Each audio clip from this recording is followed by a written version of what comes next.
Hi, I'm Dr. Mitch Harlan, and welcome to the Truth Talks podcast. Today's episode, I have on Donnie Boivin. Donnie, how are you?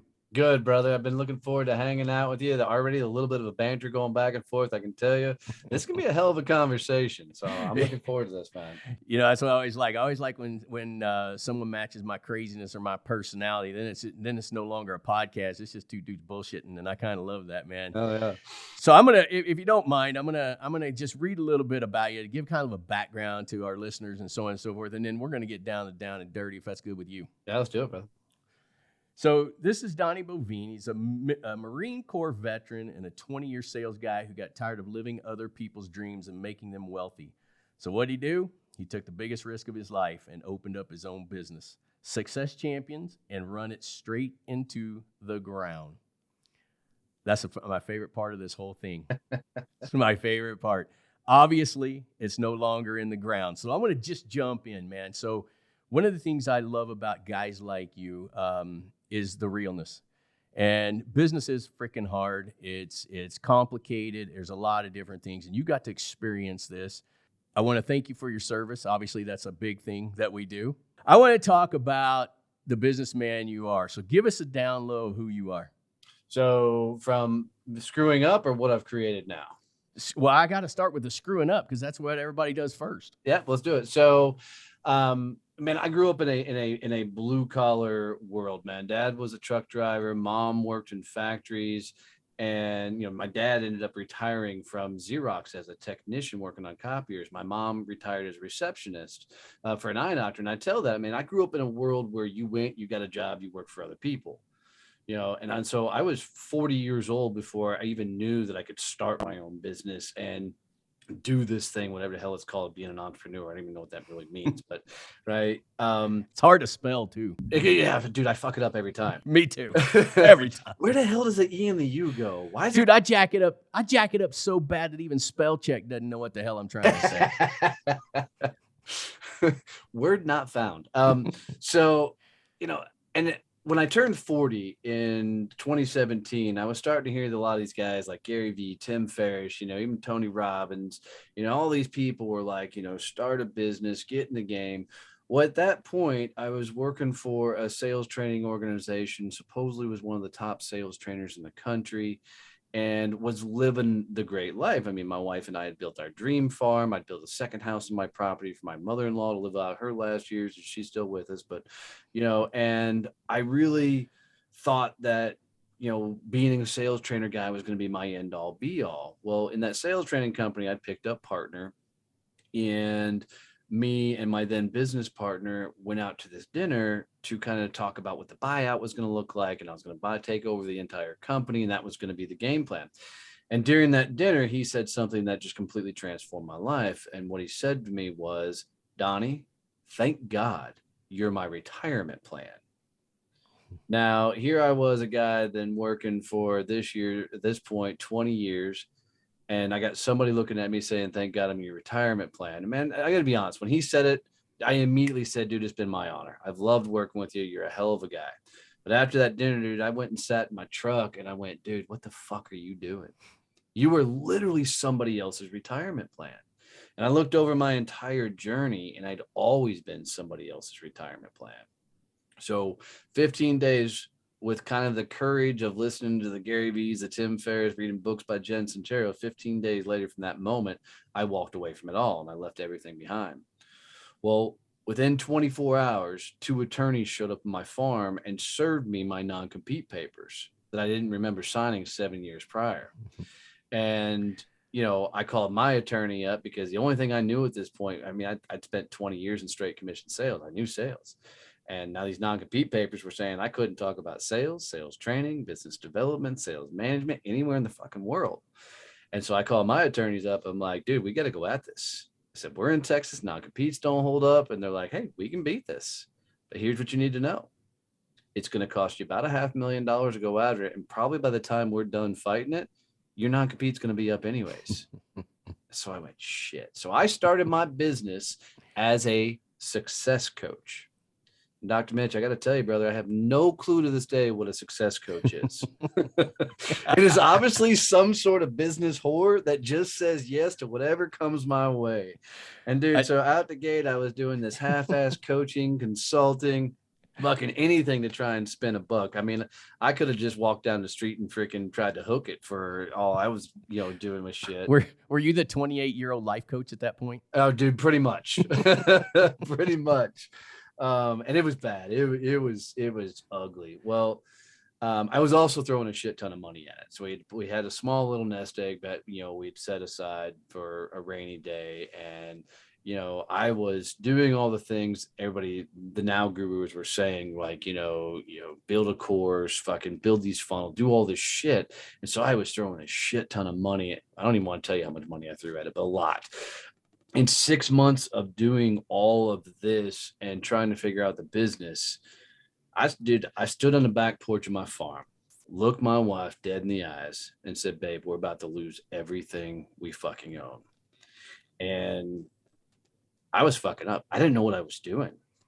And what I realized in that moment was, growing up, I never saw the CEOs of the companies I was working for. The only time I saw a CEO of a company was when I brought in a multi-million-dollar account, or I was losing a multi-million-dollar account. I went through a couple of mergers and acquisitions while I worked for other companies, and they brought me into one conversation because I had the biggest book of business and they wanted to make sure that went along with the sales. I was literally getting sold because of how much I sold. Yeah. And so as I was building my business, what I realized, I had no fucking clue what a CEO actually did. They sat in a fucking corner office and had a nice mahogany desk. I didn't know what they did. So here I was. And so I was doing a lot of what I thought a CEO did, which was creating things, behind the scenes, delivering, and not doing the one thing I actually was good at. And when I looked at my wife and said, babe, we're about to lose everything, just to give it full perspective, that Monday, she went in and cashed in her 401k, literally saved the farm and got her Jeep out of repossession. And the only thing she said to me in that moment was, dude, get off your ass and go sell something. And that's the moment that I realized that I wasn't doing that thing that I'm really good at. And so I started selling, I started scrapping, and, I still didn't understand what the fuck I was selling. I still couldn't do sales training, but we started making ends meet and I started figuring things out. Well, I found podcasting in May of 2018 and launched my first show. 5 months later, that show became number 22 in the world. And so now my show was sitting next to the Tim Ferriss. I was sitting next to fucking Gary Vee and all the guys. And then my non-compete came up in September of 2018. So now I had all this momentum of podcasting. Now I could talk about sales and sales training. Flash forward to where I am now, and I operate three companies. I have 2 of the top podcasts in the world, 5 best-selling books, and a partridge in a fucking pear tree. Well, I apologize for not coming on your. Wait a minute. No, you never invited me on your show. Oh, yeah, there was a reason. Yeah. Probably more than one, like 10. Son of I tell you why I love this. So the book Fucked to Focus, number 1, I know you have other books, and I know this is the last one. Yep. You know what's funny about that from a psychological standpoint? That would have been the first one I would have read anyway, because my mentality is like that, right? Like, I like extremes. Yep.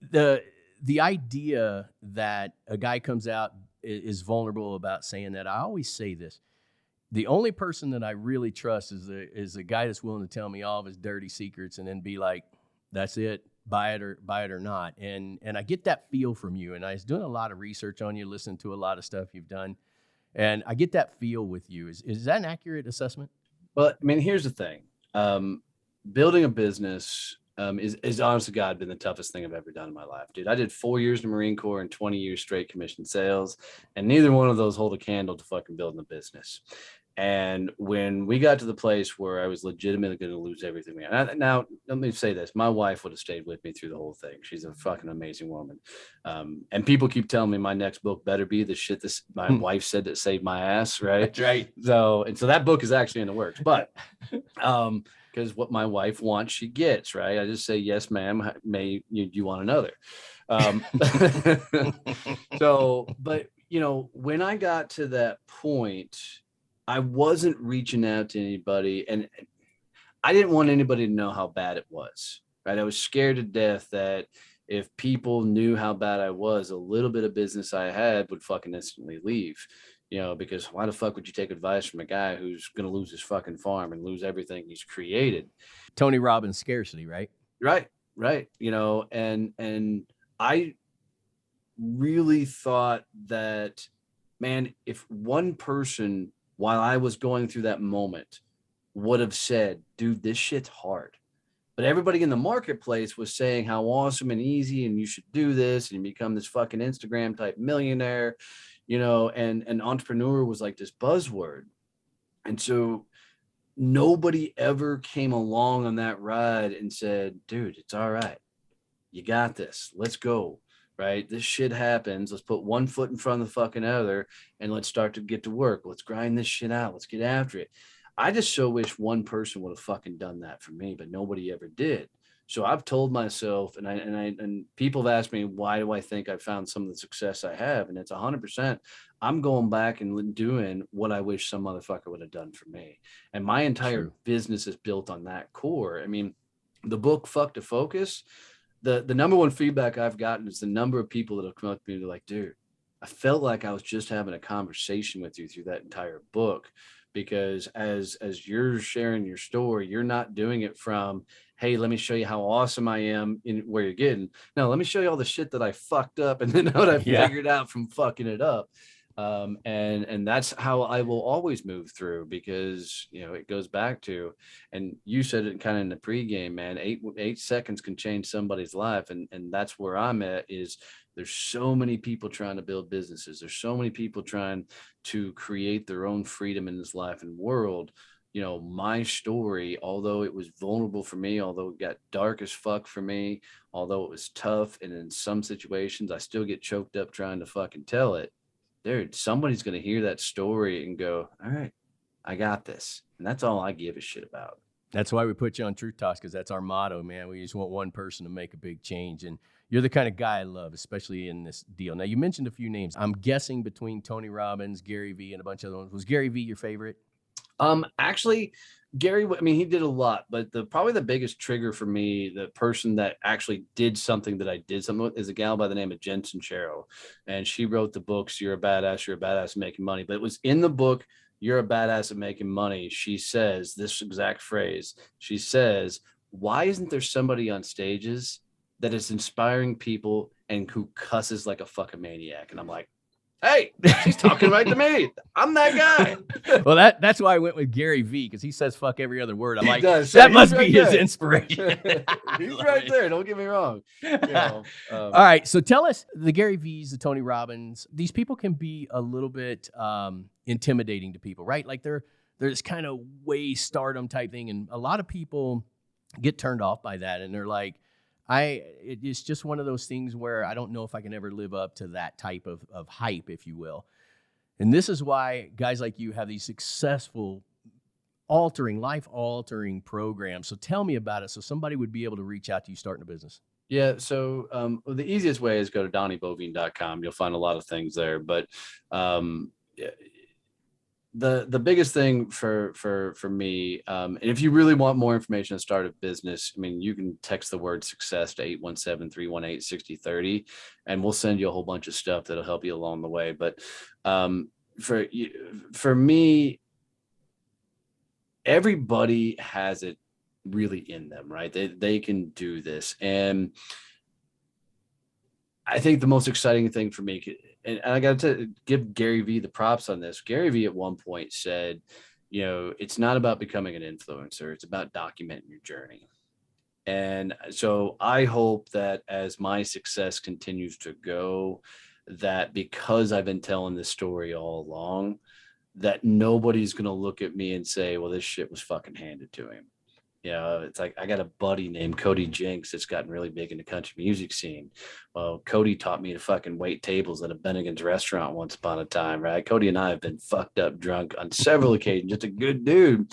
And I mean, I've watched people say things like, man, that dude's an overnight success. And I'm like, dude, that guy's been grinding it out in the bars and shithole dive bars for 14, 15 years, And that's the kind of thing. So, the biggest thing is anybody really wants to build their business, freaking find somebody who's 2 steps ahead of them and just follow, ask questions, do what they do. I mean, well, of course, we've got programs. We've got the networking group. I mean, we got Success Champions Networking, where we teach people how to, get introductions and referrals. We got Champions Table, where it teaches businesses and stuff. But, we're in this day and age where there's only 2 degrees you need in life. I know you got that whole doctor's title. So, we'll put that to the side for a second because, It's all I've got, bro. well, but I mean, little man syndrome's okay. It's fine. It's fine. But there's two degrees, and I have a master's degrees in both of these, and it's YouTube and Google, right? And in those 2 worlds, man, you can figure out a lot of shit, And I promise you, I've learned so much dumb shit. Like I can repair almost anything in my house because there's a goddamn YouTube video on it. So, but that is the truth. Yeah, go to DonnieBoivin.com. You'll find a lot of our fun stuff there. So there's 3 topics that come up here. You always use, or you not always, but when my research with you always said it's time to go big. Is that a theme you like? Fuck yes. If you're gonna do it, go big. Yeah, it's because everybody plays so small, and everybody, once you get more seasoned in life, like as dudes, we don't get old, we get seasoned, right? We don't get gray hair, we get chrome. So as we get more seasoned in life, we tend to live off our past successes, not our future successes, right? You go back to the guy who's still talking about the high school football catch and shit, right? We constantly are looking back, and it's almost from this perspective of that's as good as it's ever going to get. Right. And for me, that was just a moment in time. I want people to go so big and loud that people are inspired around them because they're doing the crazy shit that people don't believe they can do. Like one of the most motivating things for me was I knew motherfuckers were watching me. Now, here's the truth. I don't know if they actually were, but I kept telling myself that motherfuckers were watching me. And if I threw in the towel, it would justify their excuse to never get in the game. Because if Donnie can't do it, fuck, I can't do it. And now I don't know if a soul was watching me, but that freaking drove the hell out of me that I couldn't give up because I was letting them down. Right. And so when I'm talking about going big, I'm talking about doing the crazy shit. Now, I'm not talking about jumping out of planes or whatever, but I'm talking about doing the crazy, stupid shit that when you look at it, scares a pure living piss out of you, like walking away from an amazing, income, salary, benefits, and everything else, and launching a damn business. It's going to be hard. It's going to be the hardest fucking thing you ever do. But in that moment of going through and doing that thing, the pure joy of discovering yourself, because that's what nobody tells you about building a business, is building a business, you're going to meet yourself eye to eye. Because at some point, that business is going to get so rough. It's going to get so dark. It's going to get so tough that you're going to finally run out of excuses. Because when you work for somebody else, excuses come easy. Be like, the marketing sucks. The economy sucks. We're not getting enough leads, whatever, right? You can use a bajillion excuses, but when you run your own business, there ain't no excuses left, right? True. It's all on you. Success, that's your fault. Failure, that's also your fault. And when you get to that place, when you realize that everything is on you, you're going to get to a point where you got to look yourself in the mirror, and you're probably not going to like the motherfucker looking back at you, because it's the moment you realize you've never actually given life a go. You've just been a cog in the wheel, just doing the fucking mundane things to just survive, just move through it, and live the American dream of fucking retiring and not doing anything, right? You got to go big. You've got to literally shock the system so you can actually understand what living is. And along that journey, you're going to meet yourself. And the second thing you're going to do is you're actually going to figure out the fuck you want to be when you grew up. Because most motherfuckers have always just taken a thing in front of them and never actually chose the life they want to live. Man, it's so true. All right, Donnie, I come to you, you're at your show, and I say, listen, I tried to do a business once before and it failed. What can you give me where I won't fail again? I can't give you shit. What I can tell you is let's go fuck it up again. Because here's the thing, man. Nobody actually ever fails unless they fucking quit. Right? And that's it. The moment you say, I'm done, I'm over, I'm out. But if you go start another business, did you really fail? Mate, that business failed, sure, but you didn't fail. You're still in the game. You're still living. You're still breathing. Let's go another fucking round, man. Rocky Balboa. Life is not about how hard you hit. It's about how hard you can fucking take a hit and keep moving forward. That's how winning is done. Take all that fucking knowledge you did in round one and let's go into round two and go another one. Yeah, I mean, you may lose all your shit again. You may start a third business, lose all your shit again. But I promise you, if you actually apply what you learn in that moment. So what most people do is, well, I'll put it this way. A lot of people come up to me and they'll do things like, you know what? I'm going to start a podcast because I think a podcast is going to be that thing. They start getting into a podcast, they record a couple episodes, and they're like, fuck, now I got to edit these things. Shit, now I got to put these out there. Now I got to fucking market these things. God damn, this is a lot of more work than I thought it was going to be. So you know what? Fuck the podcast. I'm going to go start a blog because I think the blog is going to be the thing, right? So now they start writing a blog and they're like, damn, now I got to write every day. What the hell do I write about? Crap, now I got to tell people about this. Oh my God, now I got to write on the blog. You know what? Blog's too hard. You know what I'm going to do? I'm going to start a YouTube channel because I think the YouTube channel is going to be the thing, right? So now they start the YouTube channel. They start putting out content. They start going. They're like, oh my God, I got to do this every day. I got to market it. And every time they get to the point where it starts to get hard, instead of pushing through that moment, they go back and look for something else. Yep. And they're staying in this constant loop of starting over and starting over and starting over. Success is found the moment when you think, and the rest of the world would say, throw in the fucking towel. When you take that next step forward is when you start finding success. Because only the crazy motherfuckers that actually get successful are us idiots who are too dumb to quit, right? We go just do the stupidest shit where most logical people are like, what are you doing? It's that moment that you start moving forward and you start actually looking at, okay, what has worked? How do we do more of that? What's not working? But okay, what did I learn better? What can I apply from that moment? And as you start applying, you literally start evolving at that point. And that evolution is what helps you get to that next level. And as long as you continue to purposely get punched in the face by trying something new, advancing forward, screwing it up, learning from that moment and going again, that's where you find success. But at that moment when you could find success is when most people actually fucking quit. I love it, man. This is why I resonate with you because I say this a million times, like, and I don't know, maybe it's a Midwest thing. I have no idea, but if something bad happens in the business, I'm like, ooh, that was a shot to the nuts, but all right, got to do that again. Right. But I see so many people cave like so easily, like, and I'm sure you've heard this before. Well, Donnie, I don't have the outgoing personality like you. So this is why I'm making my business partner go louder and louder. So Kevin Snow, who's the chief operating officer of my company, introverted motherfucker, right? You get him, on his Zoom call, he's okay, man. But you put him in a crowd, it's going to take him a while. I mean, he's like the dude that's going to yank himself off the fucking wall. Yeah. So that dude has found so much success by pushing himself out of his own comfort zone. Dude, it ain't about being an introvert, outgoing, not outgoing. It doesn't matter, because in this day and age, you can start a business doing whatever the fuck you want.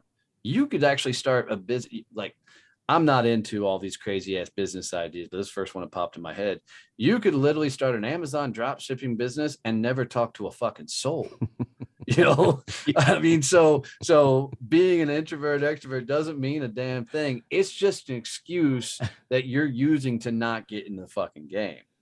Right. Yeah. And most times an excuse is just a lie that we continue to tell ourselves until we believe it and it becomes a truth until we realize that it's been a lie all along. So, whatever you say that has the but on the end or is the reason you can't do anything is just some bullshit excuse. You're trying to convince yourself, and you just gotten good at convincing yourself, because let's face it, we're all good at fucking selling our own shit and even best at selling our own shit to ourselves.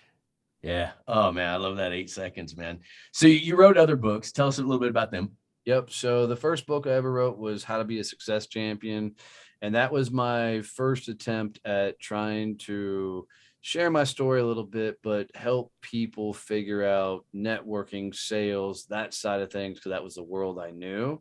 But I 100% admit that book was me going, man, this book is going to be the thing that puts me on the fucking map, right? I'm going to write this book. The world's going to fucking meet me. I'm going to build the world. That's when I learned really quick that nobody knew who the fuck I was. So put it out there. And that's when I truly realized, holy shit, there's a lot of marketing. So the next two books. But to that naysayer, that's a good thing, right? Because that means the world is still your oyster, because not everybody already knows you. Absolutely. And you know what? That's a great point. I think that was a valuable lesson. So two moments happened to me that kind of proved that nobody knew me. I really wanted to get on stages and do a lot of speaking, and was going to go that direction of building my business. Well, in my local community in Fort Worth, Texas, a lot of damn people knew who I was. I did a lot of freaking, nonprofit work. I sat on a lot of boards, did a lot of networking. But when I launched this business, I'm like, man, I'm going to hit the ground. The world's going to know who I am. And then I started reaching out to get on stages and podcasts, and people were like, who the fuck are you? Right? Nobody was giving me a shot because, I didn't have anything. I had a 20-year employee career. I didn't have any leverage. I didn't have anything to tell a story. And it was even so bad. I remember I was doing these videos on Facebook, and my aunt calls me up one day. She goes, you know what? I see you giving it a go. I see you trying, but would you please start saying things you actually believe in yourself?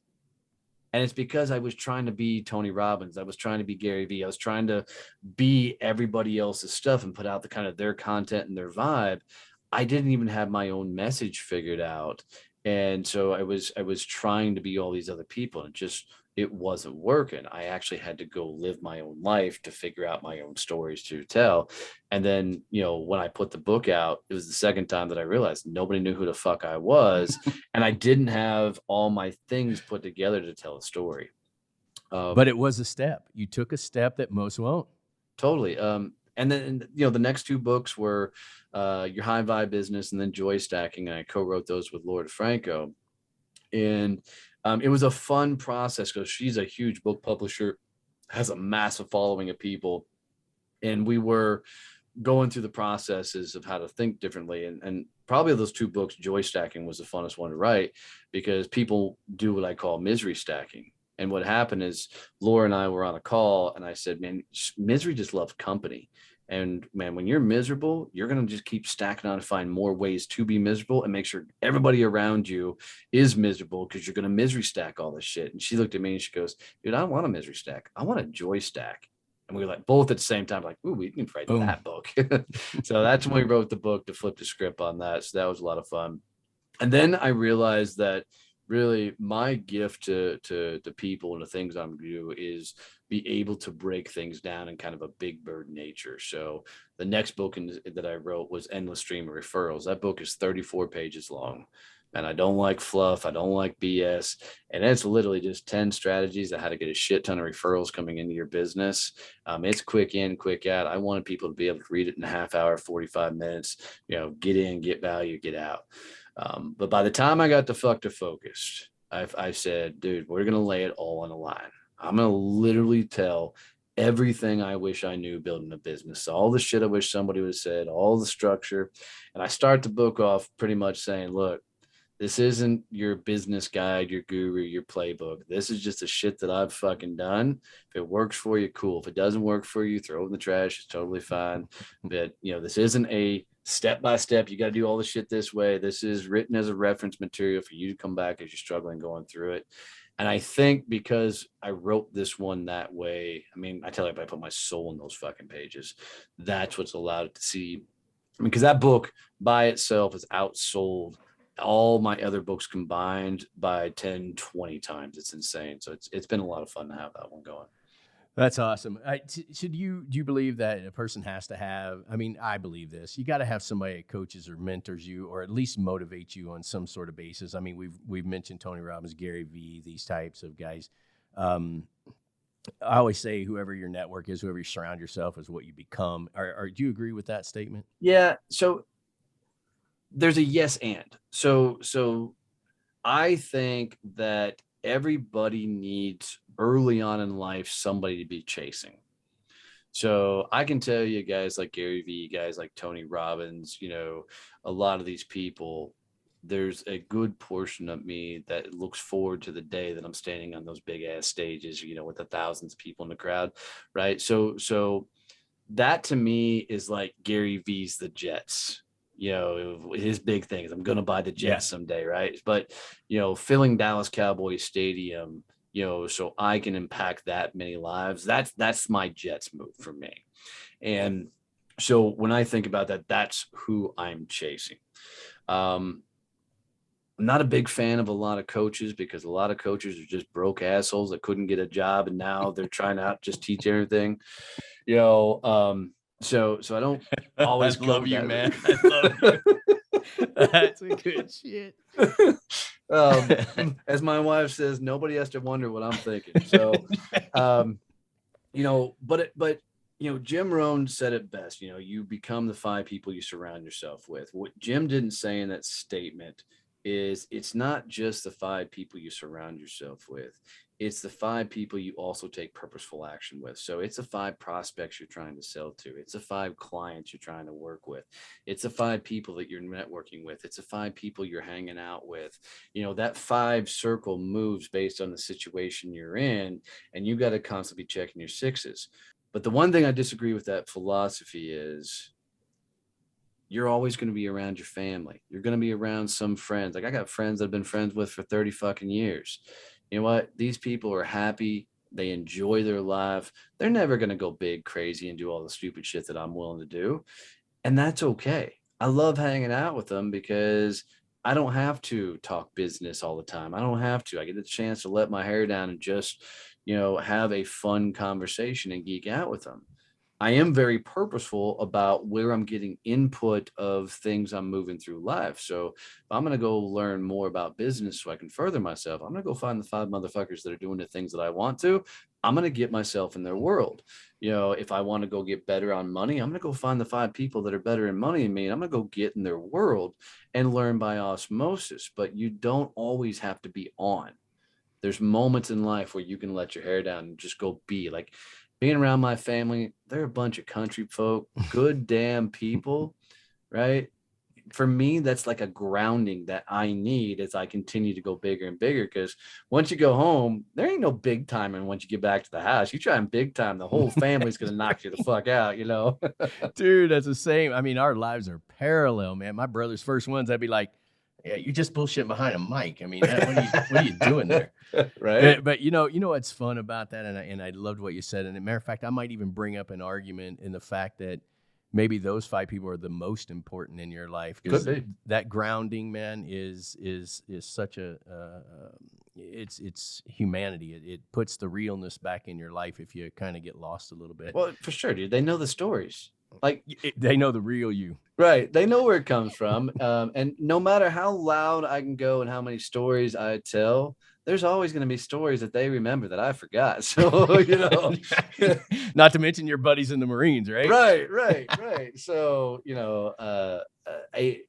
I think people going as loud and crazy as we're trying to go, you got to have a little bit of an ego in the game, right? That's part of it. You got to have a little vanity in the game to do all this, to put yourself out there.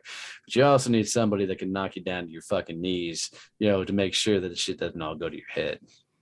Yeah, I tell you, I mean, all the good stuff that I've heard and the stuff that you've brought up here, things pop into my head and I hear things a little bit different sometimes than a lot of people, but all the stuff we've talked about, the moment it kind of sticks out for me just a little bit is on the back porch when you're saying I'm about to lose everything and your wife was right there for that support. I mean, man, half the time it's that 8 seconds right there that enables you to go and power through all the shit that it seems impossible. Yeah, dude, I totally agree. And another key point of that story I think your fans would enjoy is that 15 days from leaving my partnership, leaving that company, that 15th day when I'm driving home, I'm done with all that. I'm going to start my business literally the next day. That 15th day was the first time I told my wife I was doing all this. She had no idea I was leaving corporate. She had no idea I was starting my own company. And everybody always wants to ask why. And it's really simple. It wasn't that I thought she was going to tell me no. I thought she was going to tell me I had this. This was the right move and I should do that. That scared the fuck out of me because I wasn't convinced I could do this. But I knew she would have my back, and that scared the hell out of me. So I mean, that's why people keep saying I got to write the book. But, it all comes down to, man, you got to have home base of some sort, whether that's a friend, a spouse, family, some place where you can come home that no matter what happens, they're always going to be there. Find that fucking home base. Donnie Boivin, what a great podcast. I want to thank you so much for coming on our show. God, it was just so refreshing talking to you. And, unfortunately here at Truth Talks, what we do is, once you've been on our show, you're our friend. And so I know it. And we're going to bug the piss out of you. There is something a little concerning. And I know that, hopefully we have a lot of crossover in our people, but, did you dress up as a pirate one time? Yes, I did. So, well, I actually kind of do it quite often. So my wife and I do Renaissance Fair. This is fucking awesome. So great for you to bring this up. So, all right. I don't know if you guys do video, but my brother and dad and I make these fucking mugs. Okay. So I'm a blacksmith fucking hobbyist. And blacksmithing to me is just a chance to let my fucking hair down. You don't worry about anything. You don't think, you just bang and steel. So my dad does all the wood turning, right? And he turns, logs into these mugs. I make the handles. And my brother does all the finishing. Well, we started this off just as a fucking hobby to make some for friends and stuff. Well, me being me, I'm like, hey, there's a big ass fucking country fair coming up. Let's go set up a booth and see if we can sell these damn things. And they're like, all right, fuck it. So we spent, like 3 months just making a shit ton of mugs to go out this thing. Well, me being me, I'm like, well, if we're going to go out and sell these things, we might as well go all the hell out. And my brother's like, what does that mean? I'm like, well, how crazy are you? He goes, now you're making me nervous. I said, well, brother, we are going in full pirate garb. We're going to hang fucking pirate flags above our booth. We're going to play sea shanties and we're going all the fuck in. And he's like, all right, let's do it.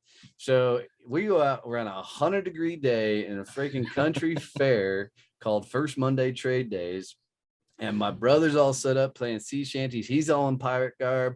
I walk my monkey ass down in the middle of the crowd and I'm holding our mugs up and I'm like, hey, come this way. You'll get mugged. Right. And I'm like, go down this way. Trust a pirate. It's fine. And the people are coming up, taking pictures and they're hanging out with us.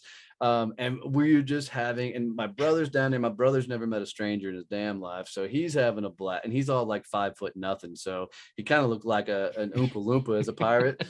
Oh, dude, I want that clip just so I can send it to him. But we'll find it. Right. Producer Chad will find it. Right. And freaking, people, even the vendors around us are like cheering us on because I'm bringing so many people down to the booth because everybody's trying to figure out what the hell we're doing. Well, 2 days of doing this and this craziness and just having fun. We knew we needed to act somewhat of a fool to get people down because wooden mugs is not something people typically go looking for at these kinds of things.